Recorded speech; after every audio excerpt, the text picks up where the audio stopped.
Assalamualaikum warahmatullahi wabarakatuh. Perkenalkan, nama saya Randy dengan NIM 2107112366. Saya dari Prodi S1 Teknik Kimia angkatan 2021. Di sini saya akan mempresentasikan salah satu materi tentang pelumas dan pelumasan, di mana video ini saya buat untuk memenuhi mata kuliah Teknologi Pelumas dan Pelumasan sebagai penilaian ujian akhir semester atau UAS dengan dosen pengampu Ibu Dr. Desi Heltina MT. Nah, adapun topik pembahasan kita pada kesempatan kali ini ada 9. Yang pertama itu adalah pengertian pelumas dan pelumasan. Yang kedua, fungsi pelumas. Yang ketiga, persyaratan dan pemilihan pelumas. Yang keempat, mekanisme pelumasan. Yang kelima, klasifikasi pelumas. Yang keenam, karakteristik pelumas. Yang ketujuh, zat aditif dan kriteria pemilihan. Yang kedelapan, pembagian aditif minyak pelumas. Dan yang kesembilan, yaitu jenis-jenis aditif pelumas. Nah, yang pertama kita akan membahas mengenai apa sih yang dimaksud dengan pelumas.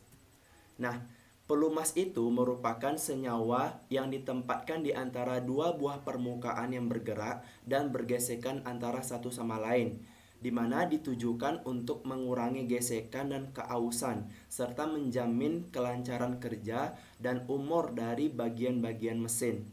Nah, adapun pelumasan itu merupakan tindakan menempatkan pelumas di antara dua permukaan yang saling bergesekan. Nah, tadi kita mendengar ada istilah gesekan dan aus. Nah, apa sih yang dimaksud dengan dua istilah itu? Nah, gesekan atau istilahnya adalah friction itu merupakan gaya yang menahan pergerakan atau perputaran antar dua buah objek padat. Sedangkan aus yang disingkatkan dengan wear itu merupakan terkikisnya materi dari permukaan padat sebagai akibat pergesekan dengan permukaan padat lainnya. Nah, pada umumnya pelumas ini bentuknya bisa cair, akan tetapi dapat juga kita jumpai pelumas yang berbentuk padat, setengah padat, maupun pelumas gas. Nah, yang kedua yaitu fungsi pelumas. Nah, ada beberapa fungsi pelumas yang harus kita ketahui. Yang pertama yakni menjamin supaya bagian-bagian mesin tetap bergerak. Nah, pelumas biasanya digunakan untuk memisahkan bagian yang bergerak dari suatu sistem. Dengan pelumas, gesekan dan kelelahan itu dapat dikurangi karena panas, suara, dan getaran yang timbul akibat gesekan diredam oleh pelumas. Fungsi yang kedua yakni mengurangi gesekan di antara dua permukaan. Maksudnya adalah penggunaan pelumas itu adalah untuk mengurangi gesekan sistem secara keseluruhan, sehingga panas dan aus atau yang diistilahkan dengan wear yang timbul itu dapat diminimalisir atau dapat dikurangi, dan alhasil dia menjadi efisiensi sehingga sistem ini dapat ditingkatkan. Lalu fungsi yang ketiga yakni meratakan atau menyalurkan panas yang timbul. Nah, maksudnya adalah gesekan selalu akan menimbulkan panas. Nah, pelumas cair itu berfungsi lebih baik dalam hal menyalurkan panas dibandingkan dengan pelumas padat. Nah, fungsi yang keempat yakni memindahkan atau menghilangkan partikel yang tidak diinginkan. Permukaan logam selalu mengandung kontaminan atau partikel yang tidak diinginkan, bisa berupa kotoran dalam istilah lainnya. Nah, terutama lapisan oksida logam itu sendiri. Nah, pelumas berfungsi membawa partikel yang tidak diinginkan tersebut ke saluran pembuangan melalui saringan. Secara berkala, saringan ini harus dibersihkan untuk mencegah terjadinya penyumbatan. Lalu fungsi yang kelima yakni menyalurkan tenaga. Pada transmisi tenaga hidrostatik, yaitu cairan diam, maka cairan pelumas hidrolik itu digunakan sebagai tenaga. Lalu fungsi yang keenam yakni mencegah terjadinya korosi. Nah, maksudnya adalah pelumas yang baik itu biasanya dilengkapi dengan zat aditif yang membentuk ikatan kimia dengan permukaan untuk mencegah terjadinya korosi dan karat. Nah, untuk pembahasan selanjutnya mengenai zat aditif akan kita bahas di slide berikutnya. Oke. Poin yang ketiga yakni adalah persyaratan dan pemilihan pelumas. Nah, secara umum pelumas harus memenuhi beberapa persyaratan sebagai berikut. Yang pertama, karakteristik pelumas tidak boleh berubah terhadap kondisi operasi mesin. Berarti untuk pelumas cair harus stabil terhadap panas dan tidak mudah teroksidasi. Lalu persyaratan kedua yakni pelumas tidak boleh bersifat racun. Persyaratan yang ketiga yakni pelumas tidak boleh menyebabkan korosi untuk bahan logam mesin-mesin, misalkan saja yakni baja dan besi. Lalu persyaratan yang keempat adalah harganya murah dan banyak tersedia. Adapun fungsi utama dari pelumas adalah mengontrol gesekan dan aus atau wear. Oleh karena itu, pada pelumas cair itu ditambahkan berupa persyaratan tambahan gitu.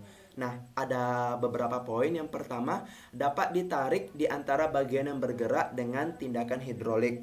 Lalu yang kedua, memiliki kapasitas pendingin panas yang tinggi untuk mendinginkan bagian yang bersentuhan. Yang ketiga, mudah dicampur dengan zat kimia untuk mendapatkan sifat-sifat yang bervariasi, misalkan tahan korosi, sifatnya membersihkan, lalu berfungsi sebagai lapisan permukaan aktif, dan lain-lain. Lalu persyaratan tambahan yang keempat adalah dapat memindahkan partikel aus. Nah, bisa kita lihat penggunaan pelumas itu tergantung kepada kondisi operasi alat-alat. Sehingga di sini kita perlu mengadakan pemilihan yang tepat. Nah, bisa kita lihat pada tabel itu terdapat kondisi operasi dan tipe pelumas. Nah, yang pertama untuk kondisi operasi dengan kecepatan yang rendah, beban ringan, itu memerlukan pelumas dengan viskositas rendah atau kekentalannya yang rendah. Untuk kondisi operasi kecepatan tinggi tapi beban ringan, dia memerlukan gas atau minyak pelumas dengan viskositas atau kekentalan yang rendah juga. Tetapi untuk kecepatan tinggi maupun rendah pada beban yang berat, dia membutuhkan pelumas yang tahan terhadap tekanan tinggi dan mempunyai sifat kelicinan yang baik. Nah, untuk kondisi operasi pada suhu tinggi, biasanya tipe pelumas yang digunakan adalah pelumas yang sulit untuk menguap dan tahan terhadap oksidasi, yaitu reaksi dengan oksigen. Lalu untuk suhu rendah, tipe pelumas yang digunakan adalah pelumas dengan sifat cair yang baik. Nah, yang keempat yakni mengenai mekanisme pelumasan. Nah, bisa kita lihat pada gambar itu terdapat permukaan dua logam di mana ada bagian polar dan di situ ada juga rantai hidrokarbon. Nah, permukaan dua logam yang bergesekan itu diberikan pelumas hidrokarbon yang mengandung unsur karbon begitu dan unsur hidrogen. Nah, pada permukaan dua logam ini dia melalui bagian polar molekul hidrokarbon. Lalu pelumas ditarik dengan gaya van der Waals atau kimia pada permukaan logam secara terorientasi, dan rantai hidrokarbon yang tegak lurus dia tegak lurus pada permukaan logam seperti itu. Nah, hubungan antara panjang rantai hidrokarbon dengan koefisien gesekan itu berbanding terbalik, yaitu maksudnya adalah semakin panjang rantai hidrokarbon, maka koefisien gesekan atau mu itu akan semakin kecil, seperti itu. Nah, bila jarak logam itu bertambah besar, maka lapisan hidrokarbon juga bertambah secara acak, tidak lagi tegak lurus karena jarak ke logam itu semakin jauh. Nah, beban berat dapat menyebabkan terjadinya boundary lubrication, di mana puncak-puncak permukaan dapat lebih tinggi dari tebal lapisan pelumas, sehingga terjadi gesekan, baik itu gesekan melalui puncak-puncak maupun oleh pelumas itu sendiri.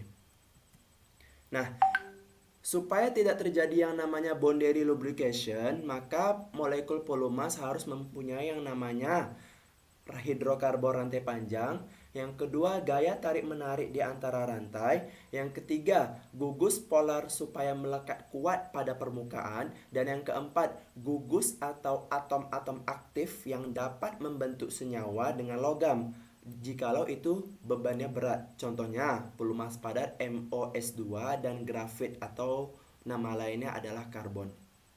Nah, pelumas yang menempel dengan baik mempunyai sifat kelicinan yang baik juga, di mana ini dapat ditingkatkan dengan menambahkan senyawa polar seperti asam lemak rantai panjang.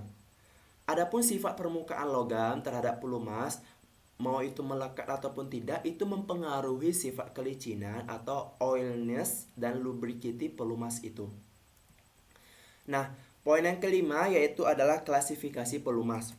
Nah, dilihat dari sumbernya, pelumas dapat dibagi menjadi dua bagian. Yang pertama, pelumas yang berasal dari minyak bumi yang dikenal dengan istilah mineral oil, dan pelumas yang berasal dari hewan atau tumbuhan yang dikenal dengan istilah fatty oil. Selain itu, pelumas dapat juga dibuat dan dikenal sebagai minyak pelumas sintetis. Arti sintetis itulah yang dibuat begitu. Nah, seperti yang disebutkan pada bagian ini, ada 4 jenis pelumas dan sebenarnya 5, tapi secara garis besar itu ada 4. Nah, pelumas yang pertama itu adalah pelumas cair, yang kedua itu pelumas padat, yang ketiga pelumas setengah padat itu berupa lemak, yang keempat pelumas gas, yang kelima pelumas sintetis. Nah, sini kita akan bahas yang pertama pelumas cair. Nah, pelumas cair dengan istilah mineral oil dan fatty oil, nah itu biasanya merupakan campuran antara senyawa hidrokarbon yang cukup kompleks. Meskipun demikian, masih dapat diklasifikasi berdasarkan kelompok hidrokarbonnya, yaitu parafin dan naftalen. Minyak parafin dikarakterisasi berdasarkan pour point, biasanya pada rentang suhu minus 17,8 derajat Celcius hingga minus 6,7 derajat Celcius, dan berdasarkan perubahan viskositas atau kekentalan terhadap temperatur yang moderat. Biasanya indeks viskositas itu berkisar antara 85 hingga 100. Minyak parafin memiliki densitas atau massa jenis yang lebih rendah dibandingkan minyak naftalen. Minyak naftalen dikarakterisasi berdasarkan pour point, biasanya memiliki rentang suhu berkisar antara minus 50 derajat Celcius hingga minus 12 derajat Celcius. Dan berdasarkan perubahan viskositas terhadap temperatur yang cukup besar, biasanya indeks viskositas berkisar antara 0 hingga 100. Baik minyak parafin maupun minyak naftalen, keduanya memiliki flash point dan fire point dengan rentang yang lebar. Minyak parafin mengandung wax yang cukup tinggi, sedangkan minyak naftalen mengandung sedikit wax. Pelumas yang berasal dari minyak bumi pada umumnya memiliki titik didih yang tinggi, akan tetapi tidak dapat langsung digunakan. Harus kita proses terlebih dahulu untuk menghilangkan wax. Nah, wax ini menyebabkan tingginya pour point. Lalu ada namanya asphalt, itu menyebabkan persentase karbon yang tinggi. Lalu adanya kontaminan yang lain atau pencemar yang lain yang dapat mengakibatkan terjadinya reaksi oksidasi. Nah, pada mulanya fraksi-fraksi minyak bumi dengan temperatur yang tinggi itu disuling dengan prinsip distilasi. Distilasi ini adalah proses pemisahan berdasarkan perbedaan titik didih pada tekanan yang rendah, dan ini akan menghasilkan berbagai fraksi dengan berat molekul yang besar, sedang, dan ringan seperti itu. Nah, selanjutnya kita akan membahas mengenai pelumas padat. Adapun pengertian dari pelumas padat atau pelumas kering itu merupakan pelumas yang meskipun bentuknya adalah padat, dia mampu mengurangi gesekan antara dua permukaan yang bergesek satu sama lain tanpa memerlukan media cair. Nah, grafit yang nama lainnya itu adalah karbon dan molybdenum disulfide atau MOS2 merupakan materi anorganik yang unggul untuk digunakan sebagai pelumas padat. Dalam bentuk bubuk kering, materi ini merupakan aditif pelumas yang efektif karena terbentuknya struktur lamelar. Pelumas padat digunakan pada keadaan di mana pelumas konvensional minyak dan grease atau gemuk itu tidak dapat digunakan. Pelumas padat dapat digunakan untuk kondisi operasi dengan temperatur tinggi, di mana pelumas cair biasanya tidak tahan pada temperatur yang mencapai 350 derajat Celcius untuk molybdenum disulfida yang dapat beroperasi pada temperatur 1100 derajat Celcius, dan beban berat yaitu struktur lamelar yang terorientasi secara paralel dengan permukaan gesek yang dapat menahan beban berat.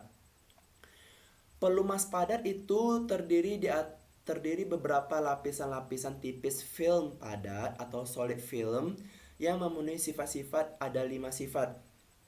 Yang pertama itulah shear strength-nya rendah. Yang kedua, melekat kuat pada permukaan logam. Yang ketiga, konduktivitas panas yang baik. Yang keempat, tahan terhadap zat kimia. Dan yang kelima, stabil pada suhu operasi. Nah, ada beberapa senyawa yang berfungsi sebagai pelumas padat. Yang pertama itu ada polyetrafluoroetilen atau yang disingkat dengan PTFE. Yang kedua itu adalah padatan anorganik. Dan yang ketiga itu adalah logam atau campuran logam. Nah, di sini saya akan jelaskan sekilas apa sih itu PTFE, apa itu padatan anorganik, apa itu logam atau campuran logam. Nah, polyetrafluoroetilen itu dikenal sebagai teflon dan juga itu merupakan pelumas organik. Nah, PTFE ini digunakan sebagai lapisan pelindung, misalnya pada peralatan memasak dan berfungsi sebagai permukaan yang tidak lengket. Nah, adapun padatan anorganik ini contohnya adalah grafit, lalu heksagonal boron nitrida, molybdenum sulfida atau MOS2 dan tungsten disulfida atau WF2, di mana ini merupakan beberapa contoh mineral yang dapat digunakan sebagai pelarut padat. Lalu untuk logam atau campuran logam itu contohnya adalah kadmium dan emas yang mana digunakan sebagai lapisan pelindung untuk menghindari terjadinya korosi atau perkaratan dan kerusakan karena terjadi gesekan seperti itu. Nah, adapun contoh pelumas yang ketiga adalah pelumas setengah padat. Nah, pelumas setengah padat itu biasa dikenal dengan istilah grease atau steam fat atau gemuk yang mengandung pelumas cair dengan bahan pengental atau thickener dengan komposisi berkisar 5 hingga 17%. Adapun bahan pengental yang ditambahkan itu dapat menentukan sifat atau karakteristik dari grease atau gemuk itu sendiri. Nah, bahan pengental ini digunakan untuk pelumasan bagian-bagian di mana pelumas harus tinggal pada bagian-bagian tersebut. Nah, hal ini tidak dapat dilakukan oleh pelumas cair karena tidak menempel. Contohnya saja pada lager roda mobil. Nah, pelumas setengah padat itu dibuat dari campuran dari minyak pelumas. Contoh bahan pengental ini adalah sabun dan bahan lain yang memberi sifat khusus kepada pelumas seperti grafit atau karbon, talk, dan lain-lain.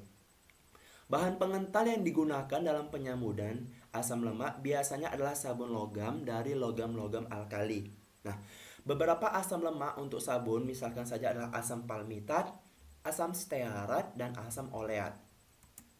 Nah, beberapa contoh pelumas setengah padat itu yang pertama adalah calcium soap grease, yang mana ini sifatnya adalah tahan air, lalu harganya murah, akan tetapi pada suhu 72 derajat Celcius itu terpisah menjadi sabun dan minyak.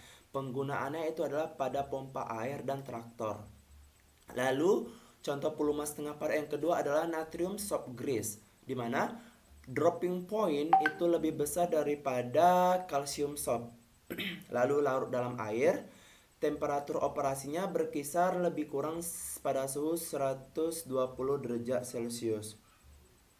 Lalu yang ketiga adalah aluminium soap grease, di mana ini sifatnya adalah tahan air, lalu mahal, lalu sangat lengket dan temperatur operasinya itu kecil dari 82 derajat Celcius.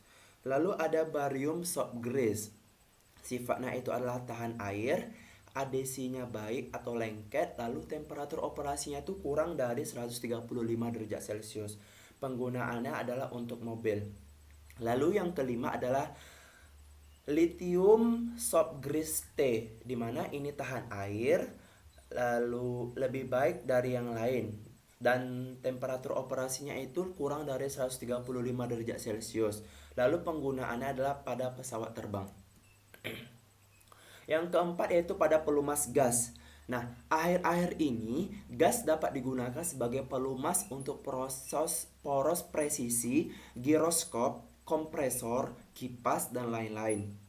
Aspek yang menarik dari gas adalah hubungan antara viskositas dan temperaturnya.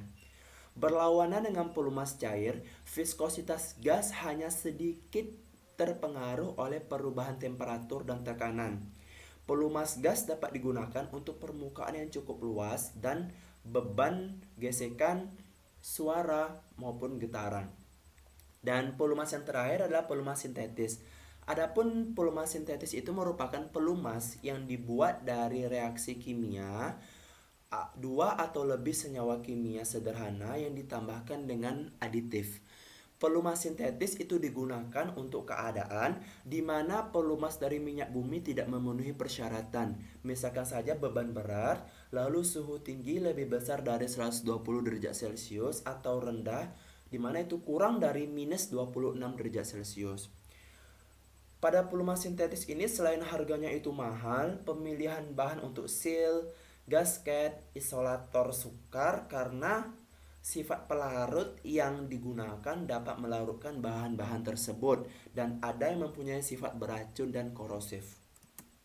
Nah, untuk poin yang keenam yakni karakteristik pelumas.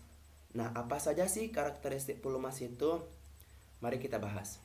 Nah, yang pertama itu ada viskositas, yang kedua itu ada indeks viskositas, lalu ada yang ketiga adalah densitas, yang keempat flash point dan fire point, yang kelima cold point, power point, and solid point, yang keenam angka netralisasi dan angka penyambunan, yang ketujuh karbon residu test, yang kedelapan adalah stabilitas oksidasi.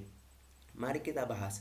Yang pertama itulah viskositas. Nah, viskositas atau istilah lainnya adalah kekentalan, itu merupakan ukuran untuk menjelaskan tentang resistansi atau hambatan dari cairan yang mengalir. Viskositas dapat dinyatakan sebagai gaya yang diperlukan untuk menggerakkan suatu lapisan cairan seluas 1 cm persegi dengan kecepatan 1 cm persegi per sekon terhadap lapisan cairan lain yang terletak pada jarak 1 cm. Satuan viskositas ini bisa poise, bisa centipoise seperti itu. Nah, lalu ada namanya tuh indeks viskositas. Ini merupakan angka untuk menentukan seberapa kental atau seberapa lama sih resistensi atau hambatan pelumas itu dapat mengalir gitu. Semakin besar angka indeks viskositasnya, maka pelumas itu semakin kental seperti itu. Lalu yang ketiga ada densitas. Densitas ini nama lainnya adalah massa jenis, yaitu massa per satuan volume. Itu densitas disimbolkan dengan rho. Rho sama dengan M per V. M itu massa, V itu volume. Satuan densitas itu bisa kilogram per meter kubik atau gram per centimeter kubik. Yang keempat ada flash point dan fire point. Nah, flash point atau dari cairan yang mudah menguap itu merupakan temperatur terendah di mana cairan tersebut dapat menguap dan membentuk campuran yang dapat terbakar di udara. Seperti itu. Tetapi fire point itu adalah temperatur di mana uap akan terbakar apabila dinyalakan, tersentuh nyala api. Nah, pada flash point ini biasanya digunakan sebagai karakteristik bahan bakar dan cairan yang mudah terbakar, termasuk pelumas, seperti itu.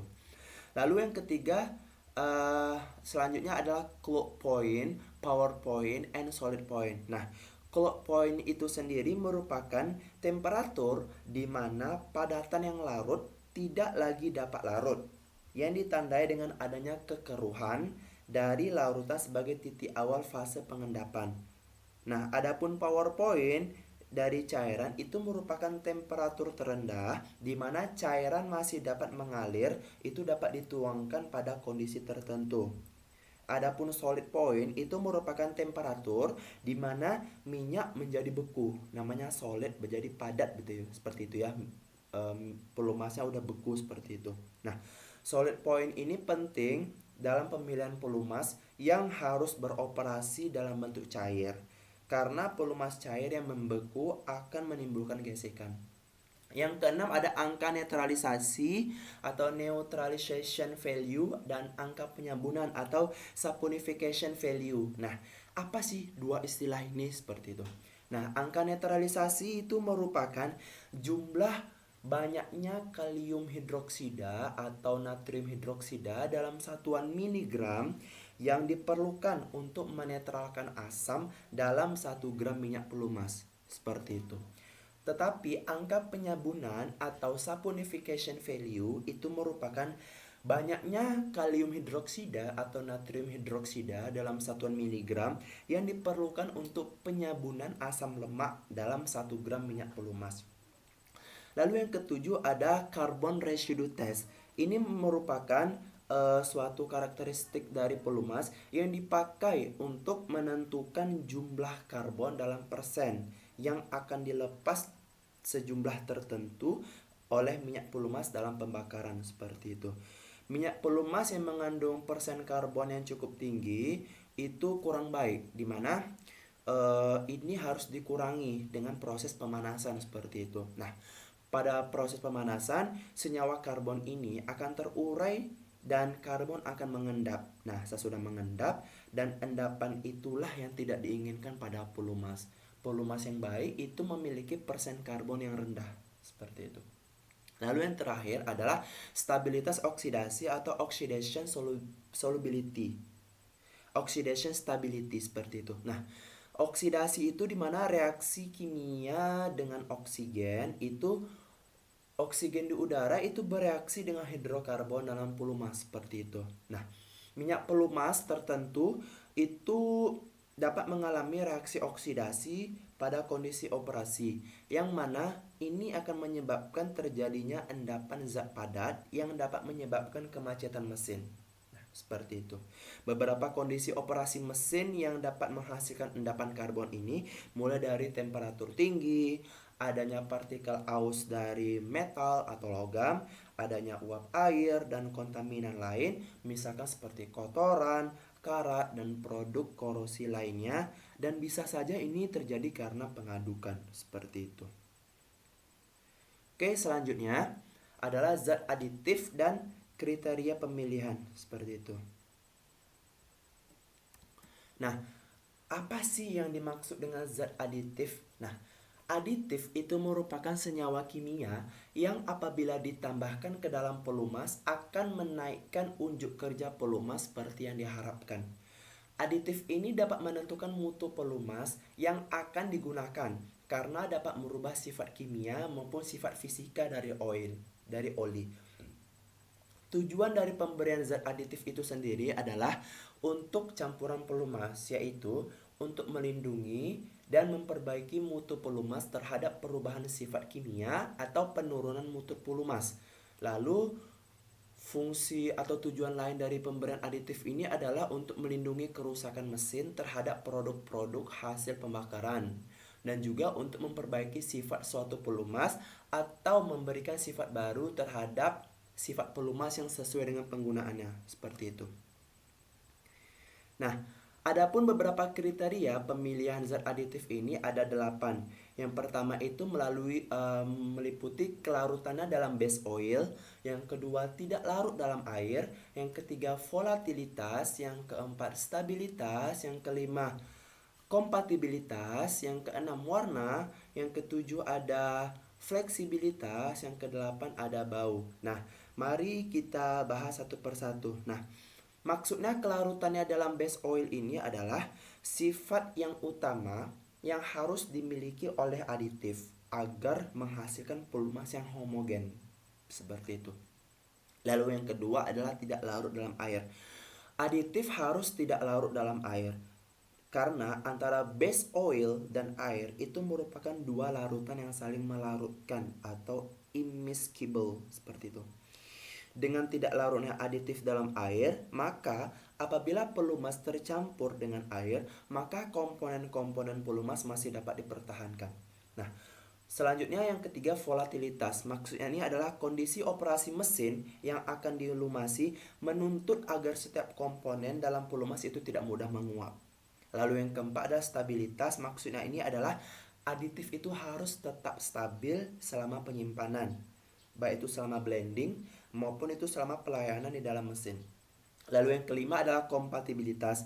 Maksudnya di sini adalah aditif yang digunakan dalam satu jenis pelumas itu harus saling tidak bereaksi, karena hal ini akan mempengaruhi bahan perusak unjuk kerja yang diharapkan.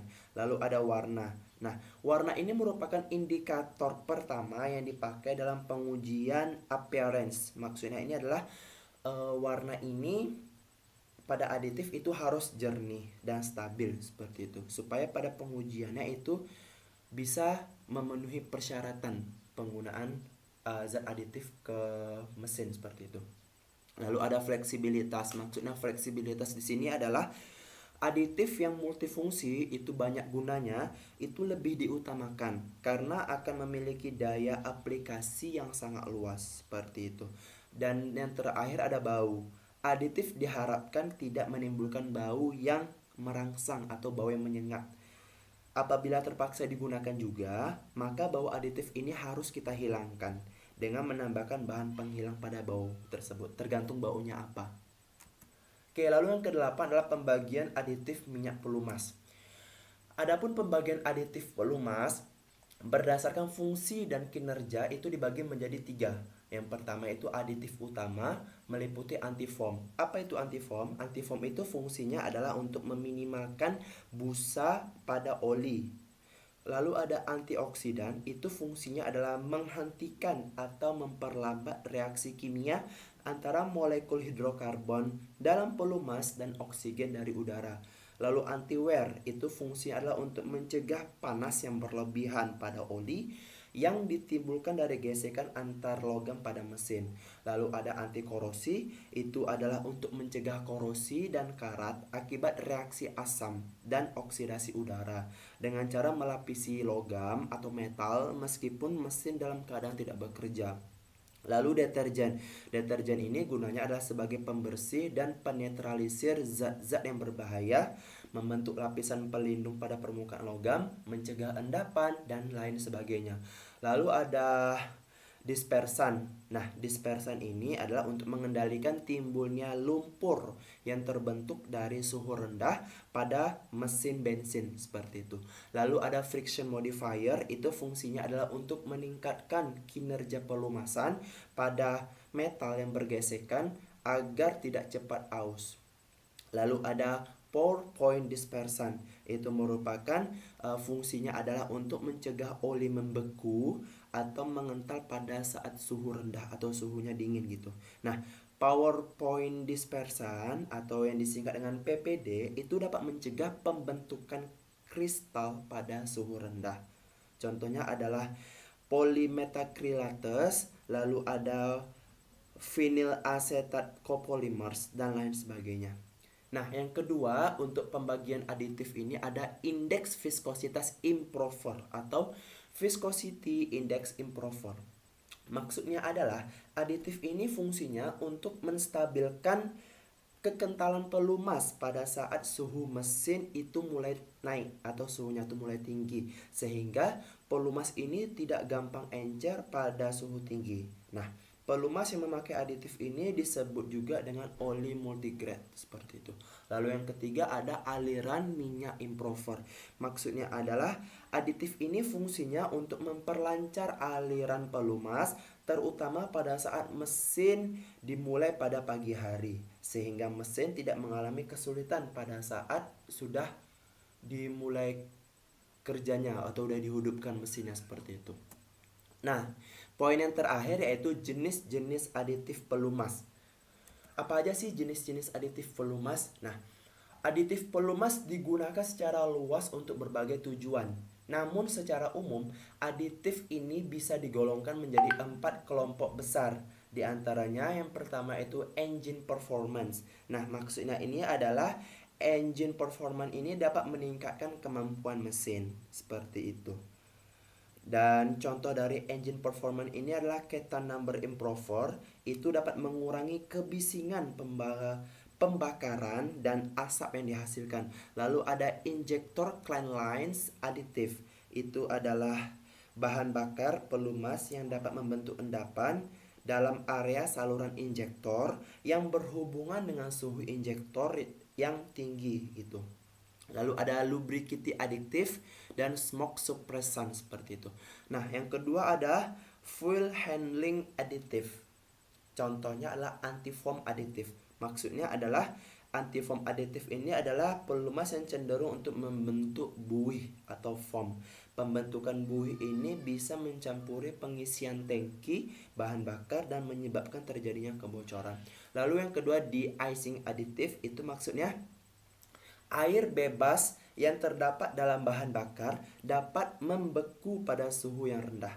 Lalu ada low temperature operability additive, itu maksudnya adalah beberapa aditif yang dapat menurunkan pour point atau cloud point pada minyak solar atau memperbaiki sifat-sifat pada aliran suhu dingin seperti itu. Lalu yang terakhir ada drug reducing additive. Maksudnya adalah penggunaan drug reducing additive ini adalah untuk meningkatkan volume produk mereka, di mana meningkatkan volume produk ini yang akan dikirimkan pada aliran pipa seperti itu. Lalu jenis aditif yang ketiga ada fuel stability yang meliputi antioksidan, stabilizer, metal deaktivator, dan dispersan. Nah, fuel stability aditif ini maksudnya adalah instabilitas bahan bakar hasil dari pembentukan gums yang dapat mengarah pada pembentukan deposit pada injektor atau partikel lain yang dapat menyumbat filter bahan bakar atau sistem injeksi bahan bakar. Nah, contohnya adalah antioksidan, itu yang mana sejumlah oksigen dalam jumlah kecil dalam udara itu terlarut menyerang komponen yang reaktif dalam bahan bakar. Lalu ada stabilizer, maksudnya adalah reaksi dengan basis asam. Itu merupakan salah satu bentuk instabilitas bahan bakar. Gunanya stabilizer ini adalah untuk menghindari reaksi seperti reaksi dengan basis asam, di mana itu umumnya dibentuk dari basis amina keras dan digunakan dalam range konsentrasi 50 hingga 150 ppm. Lalu metal deaktivator itu adalah ketika sejumlah kecil logam tertentu, misalkan saja tembaga dan besi, dilarutkan dalam minyak solar. Mereka memacu reaksi yang terlibat dalam instabilitas bahan bakar seperti itu. Lalu ada dispersan. Dispersan ini adalah multi komponen stabilizer bahan bakar yang dapat mengandung dispersan seperti itu. Nah, dispersan ini tidak mencegah reaksi instabilitas bahan bakar, akan tetapi dapat mendispersikan partikel-partikel pengotor yang terbentuk seperti itu. Nah, lalu jenis aditif yang keempat adalah kontaminan kontrol. Maksudnya ini adalah kontaminan kontrol ini adalah digunakan untuk mengatasi permasalahan kebersihan atau housekeeping. Ada 3 pembagian kontaminan kontrol ini, mulai dari bioxide, lalu demulsifiers, dan corrosion inhibitor atau inhibitor korosi. Nah, bioxide ini adalah suhu tinggi yang terlibat dalam proses penghilangan secara efektif mensterilkan minyak solar. Namun, bahan bakar dengan cepat terkontaminasi dengan mikroorganisme yang terdapat di air dalam bahan bakar seperti itu. Lalu ada yang namanya itu demulsifier. Demulsifier ini normalnya hidrokarbon dan air terpisah dengan cepat dan benar-benar terpisah. Namun, jika bahan bakar ini mengandung komponen solar yang berperilaku seperti surfaktan dan jika terdapat air bebas, maka bahan bakar dan air dapat membentuk emulsi. Makanya namanya demulsifiers seperti itu. Lalu ada inhibitor korosi atau corrosion inhibitor. Maksudnya ini adalah karena sebagian pipa-pipa minyak dan tangki-tangki minyak itu terbuat dari logam, maka korosi paling umum terjadi adalah pembentukan karat dengan keberadaan air. Semakin lama, karat itu akan semakin parah dan dapat menyebabkan lubang pada dinding logam, lalu menyebabkan kebocoran. Selain dari kebocoran, bisa juga bahan bakar yang di dalam pipa itu dapat terkontaminasi atau dapat tercemar oleh partikel karat karena terjadi korosi tadi, karena dapat menyebabkan penyumbatan filter bahan bakar dan meningkatkan keausan logam, keausan pompa, dan injektor bahan bakar. Inhibitor korosi sendiri itu merupakan komponen-komponen yang menempel pada permukaan logam dan membentuk lapisan yang mencegah serangan dari biang korosi. Mungkin sekian presentasi dari saya yang tentang pelumas. Terima kasih atas perhatiannya. Saya ucapkan terima kasih kepada Ibu Desi Hartina selaku dosen pengampu yang telah membimbing saya sehingga terlaksananya presentasi ini. Mohon maaf apabila ada kesalahan. Saya akhiri. Wassalamualaikum warahmatullahi wabarakatuh.